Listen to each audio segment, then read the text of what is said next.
A few friends of mine are just kicking it on the field, and we just see the earth kind of shaking, or we just feel it shaking.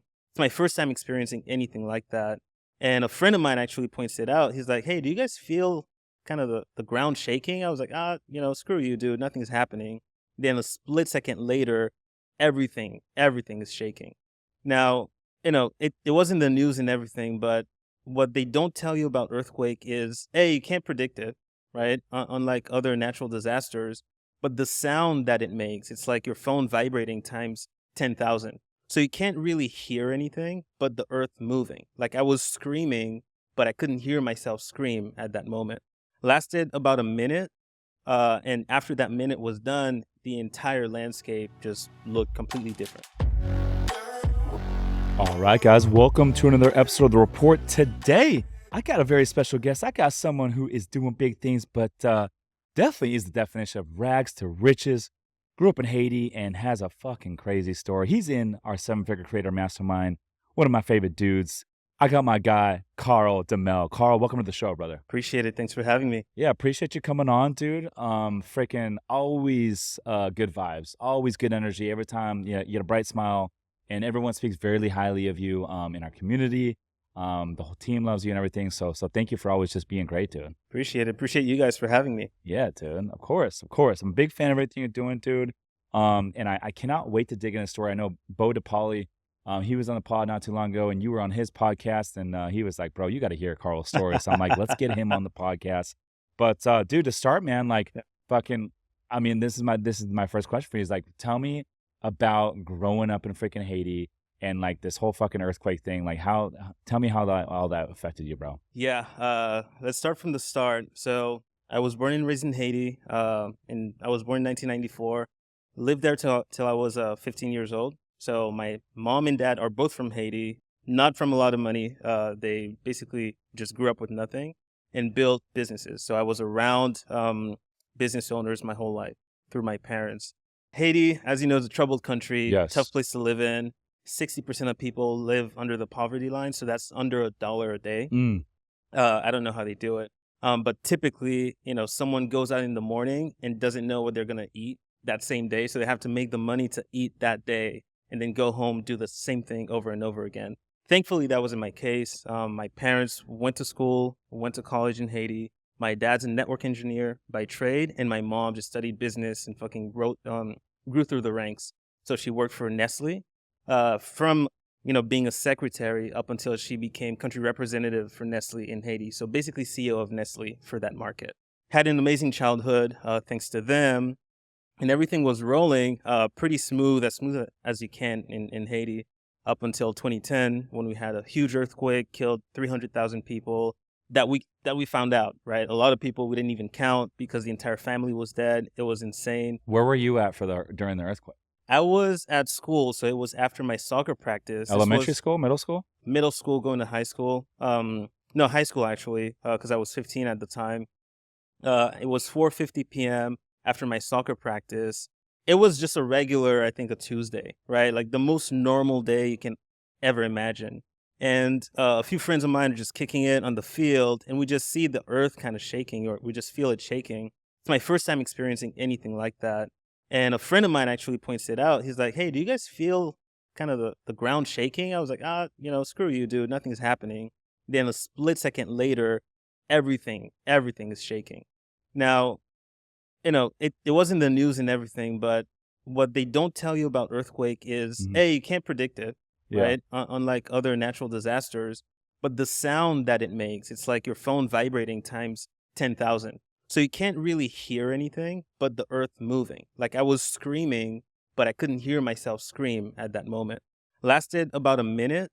And after that minute was done, the entire landscape just looked completely different. I was standing at school. I saw my high school like crumble in front of me. Oh. Yeah. After that was done, I was the whole school was leveled. The entire school.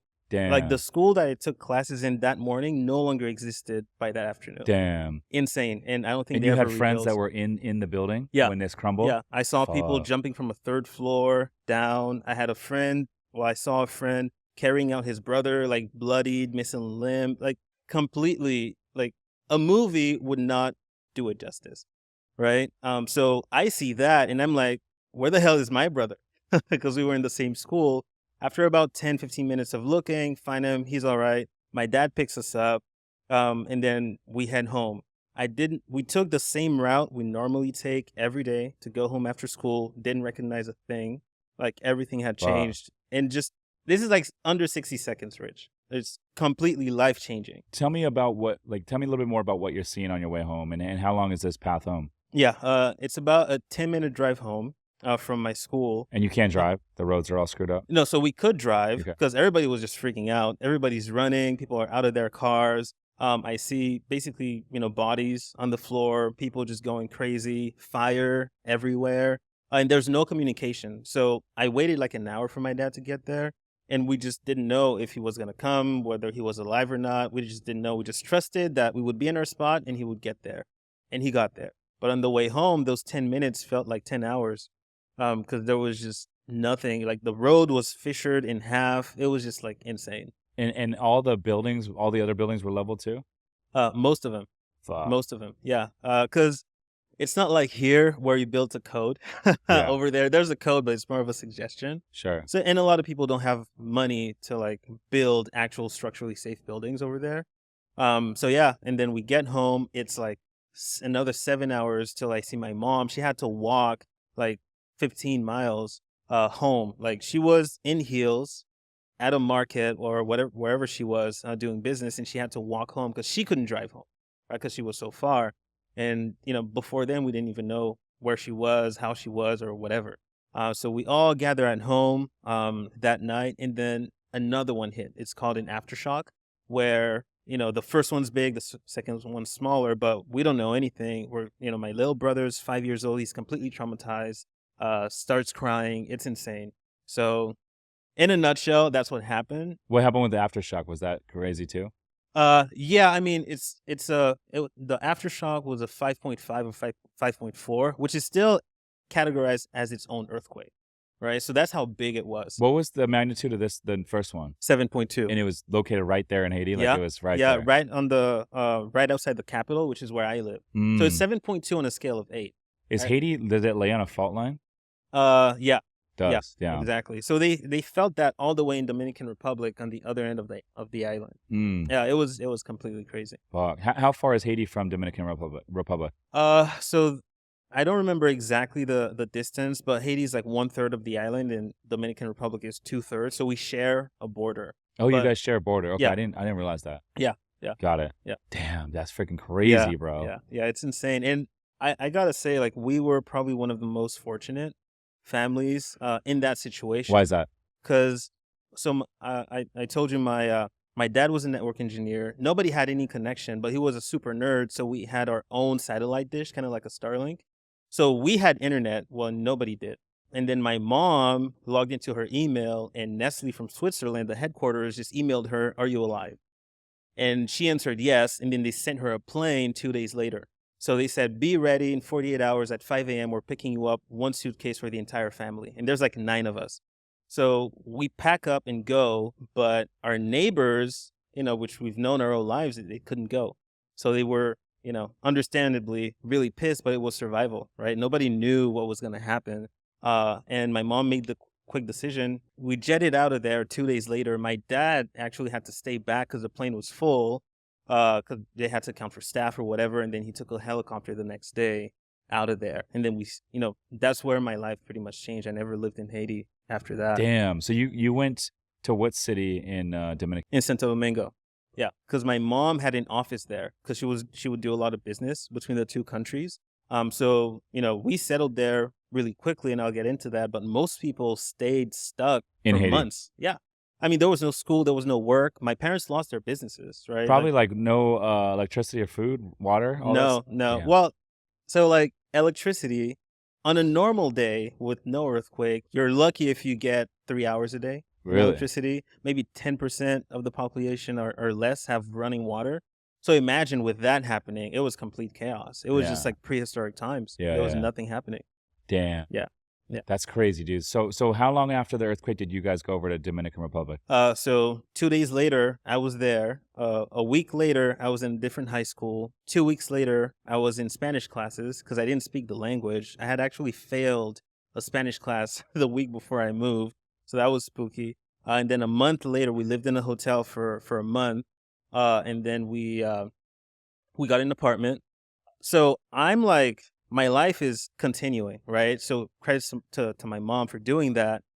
But it was really conflicted. I was split in half because I was making new friends at my new school in Dominican Republic, and I didn't even know if my old friends were still alive. Yeah, you have no way to communicate with them, right? No. So over the next month and a half or two is when people start getting on Facebook and saying, "Hey, I'm alive," checking in, sending locations, etc.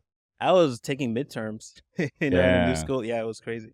Damn. Okay, so your mom is living in Dominican with you guys? For a month. For a month. Yeah. So my parents moved with us. Well, they moved us and then went back. Went back to Haiti. Yeah, because all their assets are there, land, house, businesses, etc. So they had to at least salvage something. And we didn't know what was going to happen. So we didn't know if we were going to get ransacked. Like, you don't know, right, when those things happen. So they moved and left us in Dominican Republic. So it was me and my 3 younger brothers. I was 15. My brothers were 13, 11, and 5 years old. So they just left us there, say, here's some money, figure it out. So I basically had to raise my brothers for the next 9 years. Damn, that's freaking crazy. So it's you, your 3 younger brothers, and where are you living over there in Dominican? We're living in Santo Domingo, about a mile out from our school. But what like, is it an apartment or where? Oh, yeah. It was a second floor apartment. It was the 4 of us with my grandma, and then we hosted some friends that were able to cross with us. And then we brought the help that we had. So it was like 12 people in like a 3-bedroom place. And then, slowly but surely, they kind of went their own ways. But that was like for probably a year. And then we just stayed, my brothers and I, and one person to help us out, kind of like do dishes or whatever. After that. Damn, dude, that's freaking heavy. Yeah. So what was that like, getting in Dominican Republic, and you're like, you don't know anyone. Your brothers don't know anyone. You got to take care of them as well. Kind of walk me through that. It was tough. So on the one end, the people I met were very welcoming, right? So, understandably, they knew what was happening. They welcomed us in school and all of that. But in general, Haiti and Dominican Republic have a little bit of a conflict going on constantly. Do they really? Yeah. What's that like? Yeah. I think it stems from, we occupied Dominican Republic in like the 1800s for like 25 years. And I think they're still pissed about that. But our economy has just been downhill since then. And their economy has been going up. And there's a lot of classism, racism, colorism in Dominican Republic. So Haiti's kind of on the losing side of that conflict. So being a Haitian in Dominican Republic is really hard, no matter what the circumstances. It's to the point where the word Haitian it's become an insult. So when my friends would introduce me, since I'm they saw me as kind of a rich Haitian, not rich by any mean, but compared to what they know, they would introduce me. Oh, this is Carl. He's from Haiti. They would never call me a Haitian, but their security guard or whoever was, cleaning staff, whatever, they would say, "Oh, that's a Haitian," right? It was to the point I remember I was playing soccer in my school in DR, and I don't know, someone did something stupid, and one person said to the other, "Wow, you're so Haitian," like as an insult, and then they remembered, "Oh wow, Carl is there," and they apologized to me for calling me my nationality. Like, that's how deep it is over there. So that's how I had to raise my brothers. They were bullied in school. I had to respond to that. Parent-teacher meetings, I was the parent. Buying groceries, just like everything you can imagine to raise a child. And there's no blueprint for that. I couldn't ask my mom or dad for help because they didn't know. Yeah. Like they hadn't raised a teenager before, and I was a teenager myself. Like it was a tough time. Is there a language barrier going from Haiti over there to Dominican? Yeah. So in Haiti, we speak Haitian Creole and French. Okay. And in DR, they speak Spanish. So I knew like not a word of Spanish, maybe hola. Now I'm fluent. Yeah, mi español es muy mal. Yeah, like that was me when I got there. So when people were talking to me, I just like didn't understand anything.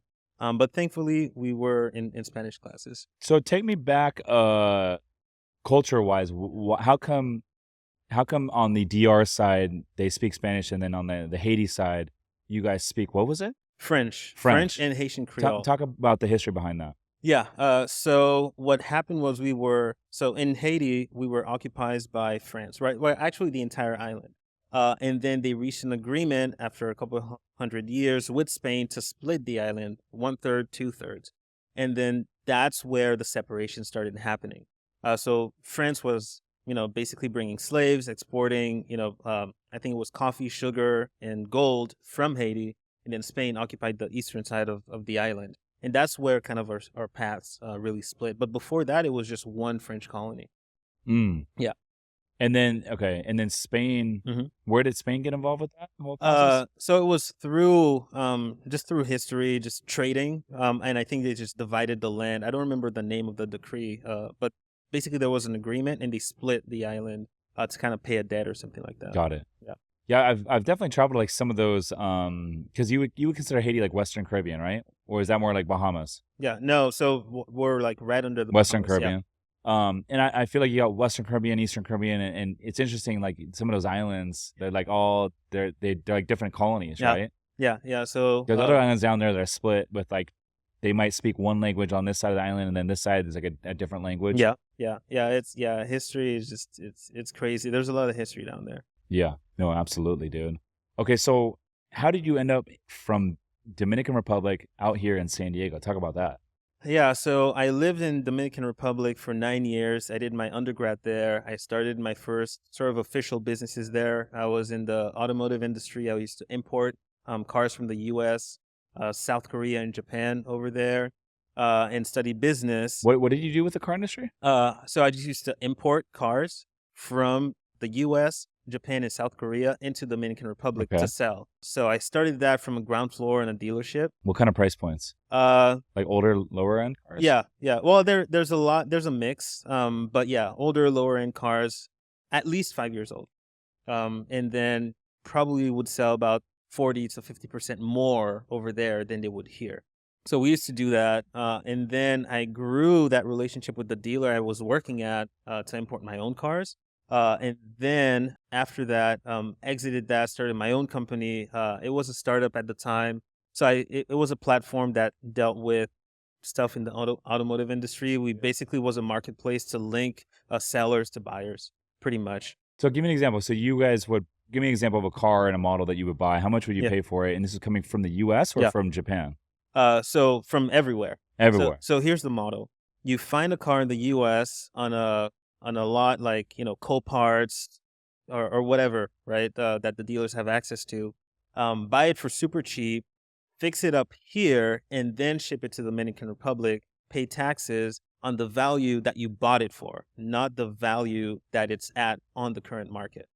So, let's say you buy a Nissan Versa for like, it's worth 12 grand on market. You buy it for 5 at an auction, fix it up, send it to DR, and then sell it for 12, 13 grand. So basically margins are like 40% on that. And it's done a lot. And how much would it cost to ship a car overseas? Like $900. Oh, it's not bad. Yeah. Like, I used to ship cars from South Korea for like almost $500. Could you buy a car retail here and then just ship it out there, pay the $900 and make a return? No. You could not. Because taxes are insane. Got it. They're going to tax you 40% on your purchase price just to get it into the country. Who taxes you that? The government. So Haiti? No. So that's in Dominican Republic. So you ship it to DR before it gets offloaded, from the port. You pay 40% on the money you bought it for. So you're paying 5. It's a lot smaller number. Yeah. Tax. Okay, got it. Exactly. Got it. Okay, Exactly. Interesting, man. So give me an example of a typical car that you guys would buy. You're a model. Yeah, we would buy back in the day, really popular 2013 Honda CR-V. Right here, it would sell for about 25 grand on the market. We would find one for maybe 15, 16 grand at an auction. Paint it, fix it up here at a shop. We would have a shop here that does that. And then ship it to DR to sell it at the same 25, maybe 26 grand. But the margin is in that spread that you're not paying from buying it on the lot. And you guys could flip these things pretty quick. Yeah. Like the automotive industry in DR is like drugs. Really? Yeah, people are addicted to cars. Like their first big purchase that they want to do at 18 is a new car or a used car, but a car that's popular. Honda Civics, Toyota Corollas, those sell like hotcakes. And people are just addicted to cars. What other models were popular? So those are sort of the entry level models. Honda Civic, Toyota Corolla, a lot of Hyundai Elantras, a lot of Honda CRVs, Toyota RAV4s. Those are really, really popular. And then, of course, you go higher end, all the Porsches and all of that are the dream cars, but nobody can afford that. Would you guys import some of the higher end cars too? Very rarely, because to import a higher end car, you need to have a higher end portfolio, right? So a friend of mine owns a dealership over there, and he imports Ferraris, Porsches, McLarens, high end Corvettes, etc. That's all you have to do. Like you have to do that needs to be your entire portfolio for that to be your business. You can't really mix, lower end cars with higher end cars. So the highest end car we probably brought in was a Corvette or a ZL1 Camaro, but that's about it. Damn, that's crazy, dude. Yeah. I don't know if I've ever been to DR. What's the capital there in DR? Santo Domingo. Yeah. It's dope. But a really popular destination is Punta Cana because they do a lot of good marketing. A lot of people come from Russia to vacation there, and they'll just say, "Oh, I'm going to Punta Cana," and they're like, "Oh, is Dominican Republic in Punta Cana?" Where it's like the other way around. So Punta Cana itself has a really, really good marketing worldwide. Interesting. Do you like DR, like living there and all that sort of thing? Do you recommend people from the U.S. go out there and visit it? I would say it's a vacation, yes. As a vacation, it's good. Yeah, as a vacation, it's good. Very entertaining. The people are super funny, super crazy, very welcoming. But I wouldn't live there. I wouldn't live there again. And it's not necessarily a place I would recommend someone to live. But it is a really, it's a developing country, but they have a lot going on. A lot of reggaeton there? Yeah. If you love real estate investing, passive income, and tax benefits, but don't have the time, my company, Summers Capital, is buying boutique hotels right now. We source the deals, we renovate the properties, and we even handle all the day-to-day management, making it truly hands-off for our investors. If you want to learn more to see if we can help you, visit summerscapital.com/invest to book a call with our team. Again, that's summerscapital.com/invest. Now back to the show. Okay, so question for you. I did a podcast a few weeks back, and I did a social media short on why I love Medellin, Colombia, and I said that Medellin's the reggaeton capital of the world. And some people in the comments were like, "Oh, DR is the reggaeton capital of the world. You got to get it right." Blah blah blah. Is the reggaeton capital of the world really Dominican Republic, or is it in Medellin? I think it's in Medellin. You think it's Medellin? Yeah. Okay. Higher population. A lot of the reggaeton songs come from there. Yeah, and a lot in Puerto Rico too. Because a lot of the big artists are from Medellin. Yeah, exactly. But they consume a lot of reggaeton in Dominican Republic, which is probably why you got the comments. So you hear it at the clubs and all that. Okay, that makes sense. Yeah, but the two countries are really close. So a lot of Dominicans, their first international trips are to Colombia because they don't need a visa to go. That's one of the few countries where you can do that. That's interesting. Yeah. It's funny you say that because I think a lot of people go down to Medellin from like South Florida area and the Bahamas, the Caribbean, because you're saying it's easy to get down there. Yeah. Typically it's easy. You go to Miami and then take a direct flight, or what? Okay. Yeah. You can reach it super easy, and a lot of people love it and have a really good time out. Have you been to Medellin? No, not yet. You gotta change that, bucket list. Yeah, you gotta change that. So. Anyway, so you come out to San Diego. How old are you at this time? Yeah, so I moved here in 2019 at 24. So right now you are 29. I just turned 30 last month. Just getting fucking warmed up, baby. Let's go. Hey, yes, happy birthday, my man. Happy birthday. Let's go. Appreciate it. Just get warmed up. Yeah, so I moved at 24. This was on July 25th, 2019. And you're living in a halfway house here in San Diego. So here's the story of how that happened. My plan was to move in with my girlfriend at the time. Right, she was living here already for like a year. She was going to law school. The plan was, you were in DR and you were dating a girl in San Diego. Yeah, so we met. Well, we got to back up. We got to hear the story. Bro. We got to hear this story. Yeah, so we met in Haiti when we were teenagers. You guys trying to skip that. That's an important part of their story. Yeah, so we met in Haiti, super long time ago. Lost touch, reconnected. I think in 2017. And then I flew here to visit her in March of 2018 over spring break. I really liked it. Then flew back in August of 2018, stayed a month, also really liked it. And at that point, I decided I'm moving. I love San Diego from that point on.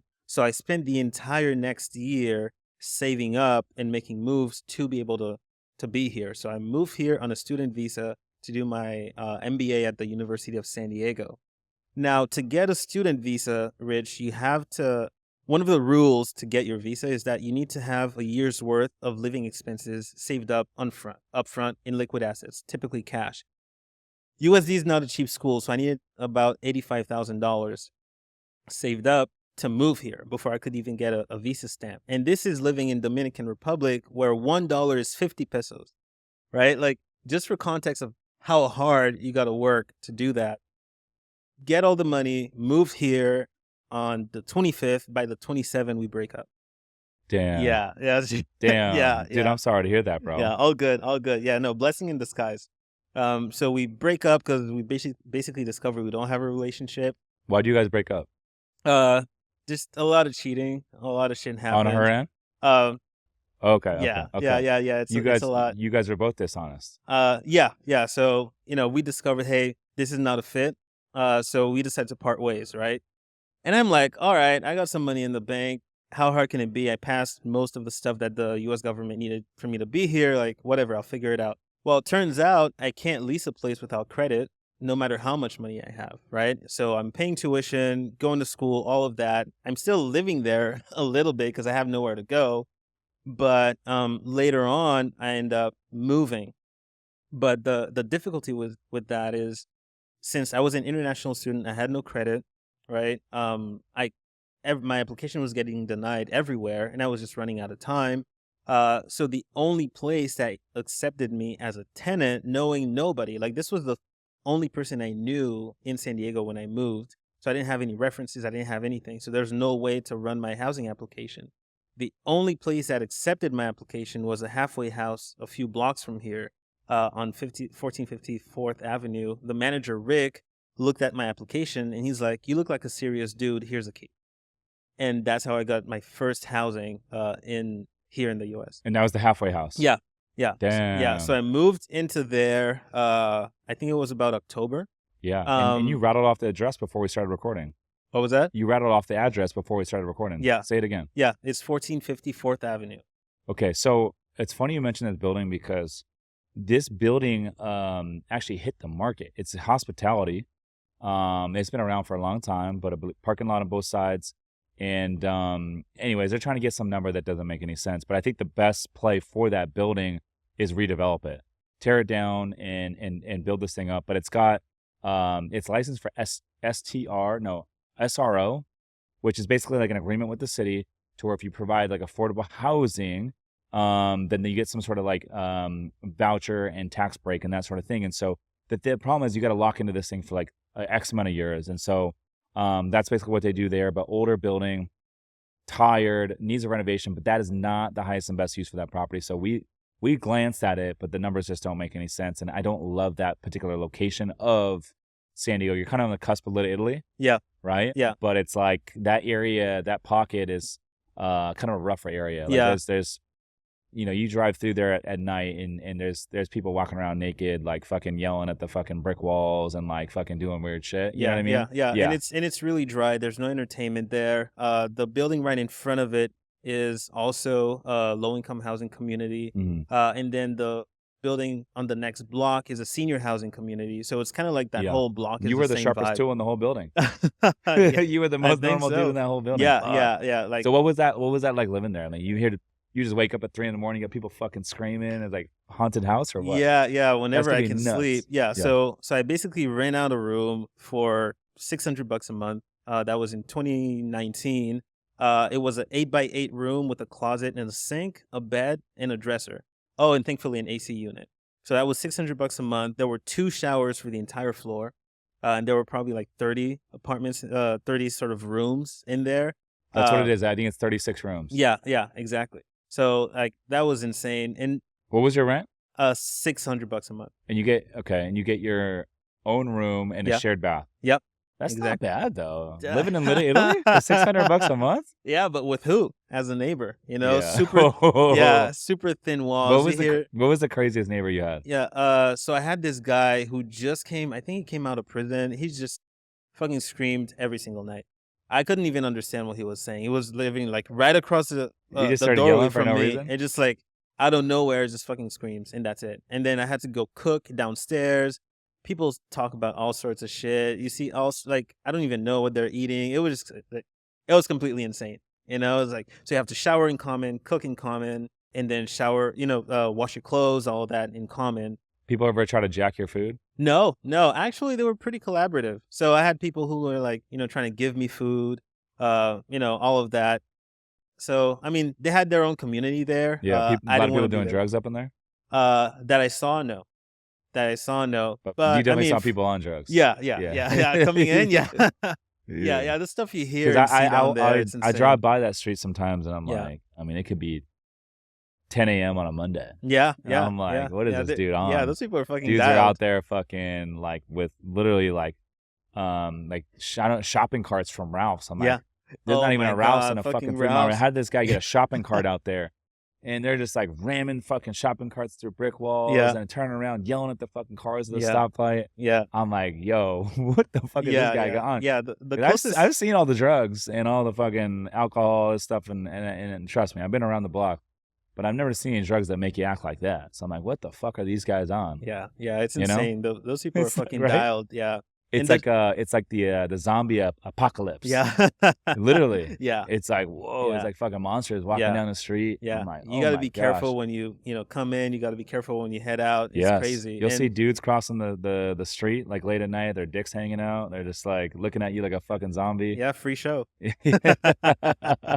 Crazy. Yeah. Crazy. Yeah. So I was going to school when people were like, the rare times they would drop me off or pick me up, I would have him pick me up across the street because I was embarrassed. You know, I was like, I don't like living here and all of that. But it was really hard. You know, I talk about it jokingly now, but it was really hard because coming from where I come from, doing what I'm doing, I'm like the first of my core family to move here. I've since moved my mom and my 3 brothers, right? Shit. Your brothers all live? Yeah. And your mom? Yeah. Let's Yeah, go. Yeah, Let's yeah, go. Yeah. So, you know, fought through all that to get that done. So I'm like, I can't turn to anybody for help because nobody's done what I've done, right? So I'm like, fuck it, let's do it. But the only thing that really kept me going, I was like on the border of depression, is on the floor that I was on when I applied to that place, there were 2 units available, Unit 514 and Unit 509. I chose Unit 509 because 509 is the area code number for phone numbers in Haiti. Mm. So that was the only thing that made me feel like I'm home a little bit, Mm. you know? Mm. So that was like the only thing that kept me going then. And then I was just like going to school with these rich ass kids and then coming back home to my halfway house. USD living in a halfway house. That's it's crazy. like 60 grand a semester. Damn. You know, And yeah. Who was funding the education and tuition? Me. You were. So I had saved up some stuff, I had saved up some money, then I got student loans, and then I got hella scholarships just from working on campus. I didn't get a lot of scholarship coming in, but while I was there, I was like, well, I'm here, I'm getting everybody's money. So the first semester, like the month after I moved into this halfway house, I won a pitch competition for like $15,000. And then the next semester, another one, and then the next one, another one. And then I had 4 jobs on campus. I just kept going. 4 jobs on campus? Yeah. What were you doing? Yeah. So I worked 20 hours a week in like the Associated Student Government doing like data entry, you know, minor financial stuff. And I was TA for like 3 professors. Yeah. Yeah. And then in the meantime, COVID fucking hits. So I can't even be outside anymore. So I'm stuck in this 8x8 room for like almost a year.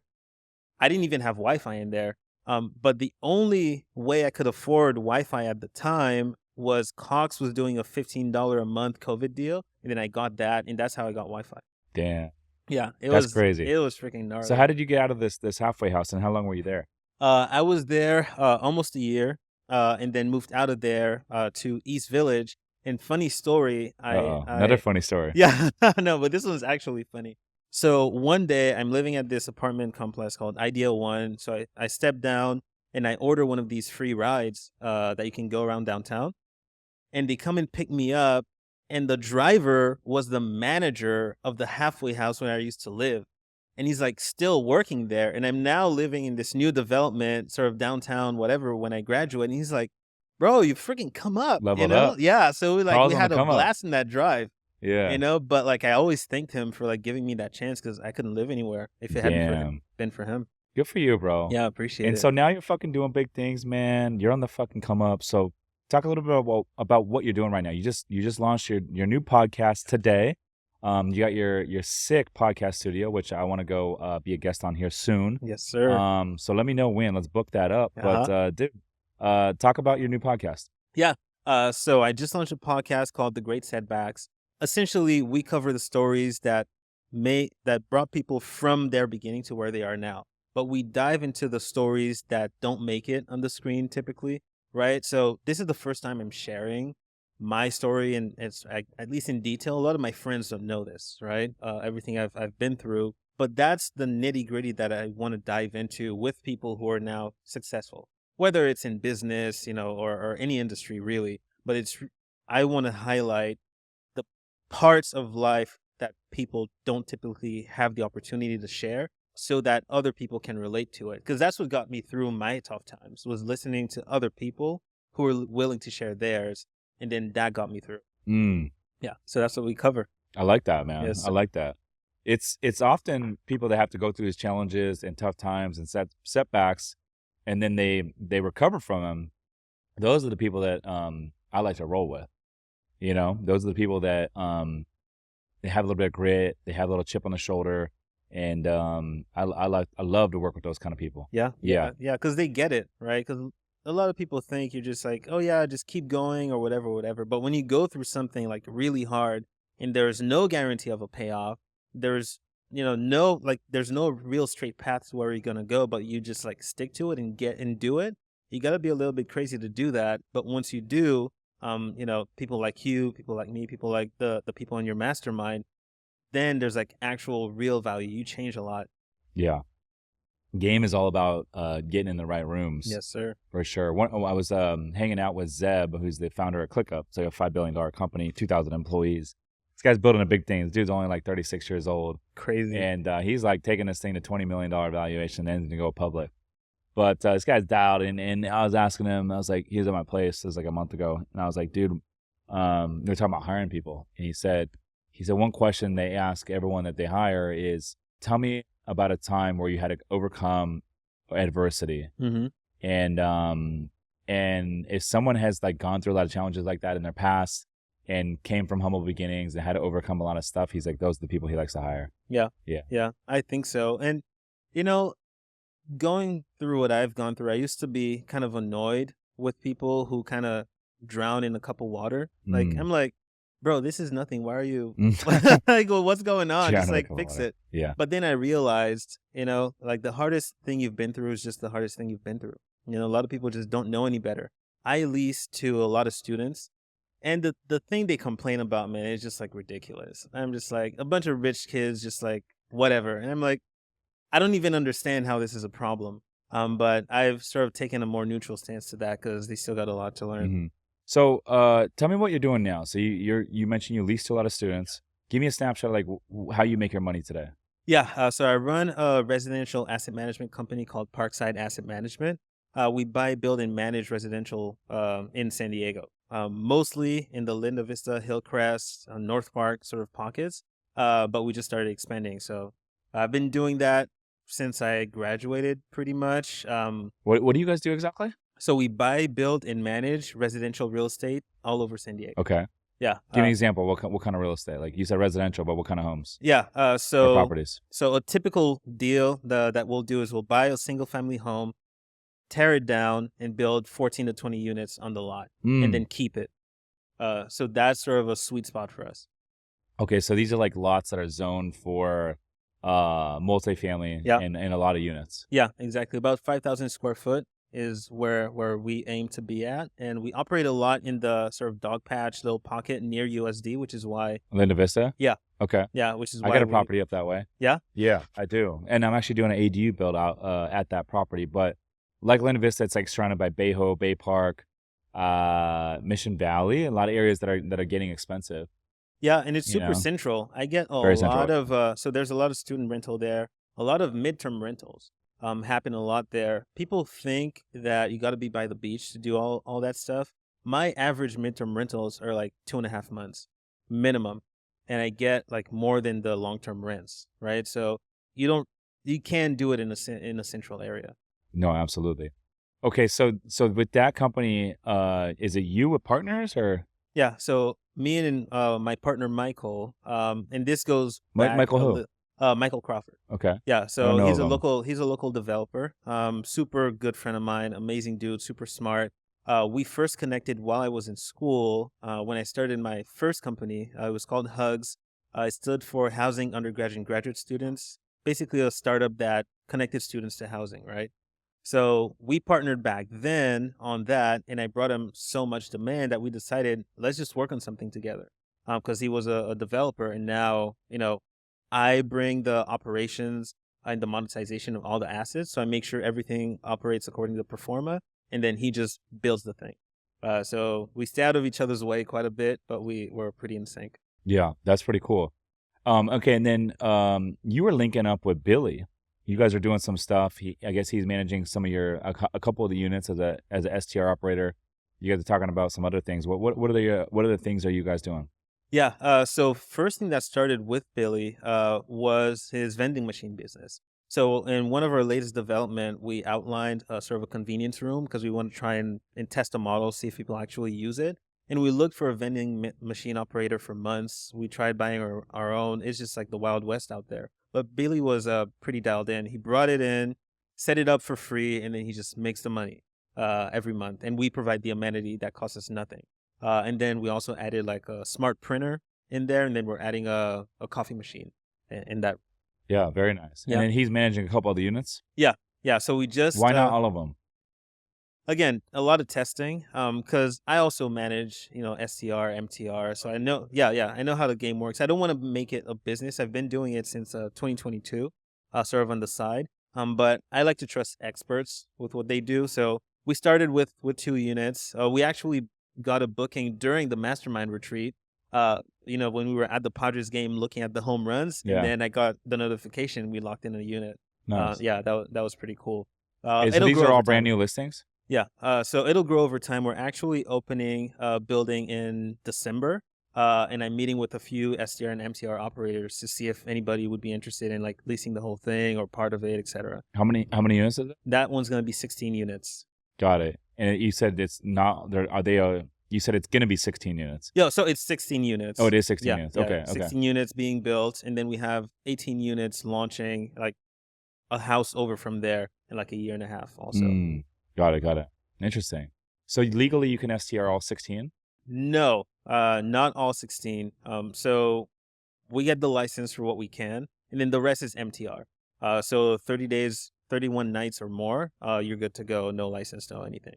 But based on our location and our unit type, we provide fully furnished housing anyway for our demographic. It's super easy to turn it into an MTR. And we get, like I said, 2-3 month bookings pretty regularly. Really high occupancy rate. Yeah, I love that, dude. So what's next for you, man? So you look kind of like forecast the remainder of this year. I can't believe it's already almost Q4. Yeah, I know. It's been flying by. Yeah. But kind of look out for the next 12 months or so. What are you working on that you're excited about? Brand. So my main thing is brand building right now. Because now we have the expertise. We've built cool shit. Like we know what we're doing. But now I want to expose that to the world a little bit. Which is why I joined the 7-Figure Creator, which actually paid me back in multiples in like a month. Yeah, talk about that. Yeah, so I got into the Creator Mastermind in end of July. And by end of August, I had locked in the deals with Billy. I had locked in the vending machine, and then from social with under 1,000 followers, got a deal brought to me that'll make the company like $300,000 in profit. All of that from social. Damn. Yeah. I love that, dude. Yeah. Let's go. Yeah. So thank you. I love it. Yeah. Well, we love you having you be a part of it, and the energy that you bring is second to none, dude. So excited for it, man. I appreciate you coming on the pod, dude, and just kind of being a part of the community. And tremendous and really humbling, freaking inspiring story, man. Humble Appreciate beginnings, and it's not how you start, but it's how you finish the game, right? And excited to see where you go next, dude. And keep crushing, bro. Where can the folks get in touch with you and learn about your new podcast? Yeah, so I'm on socials everywhere as Carl Dumesle. So Carl, then Dumesle, and podcast is the Great Setbacks podcast. We just launched.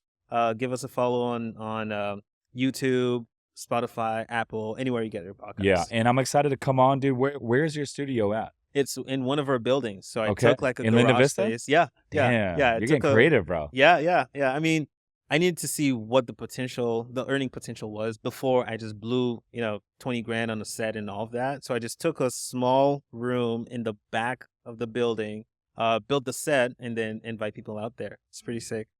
Okay, well, let's get that on the books. I want to come check it out, and maybe we can do a property tour as well. Yeah. Would love to maybe do a property tour and maybe do like a little a video on it. Yeah, we can do a portfolio tour. We have 5 projects within like 3 blocks of each other. Okay, so I love it.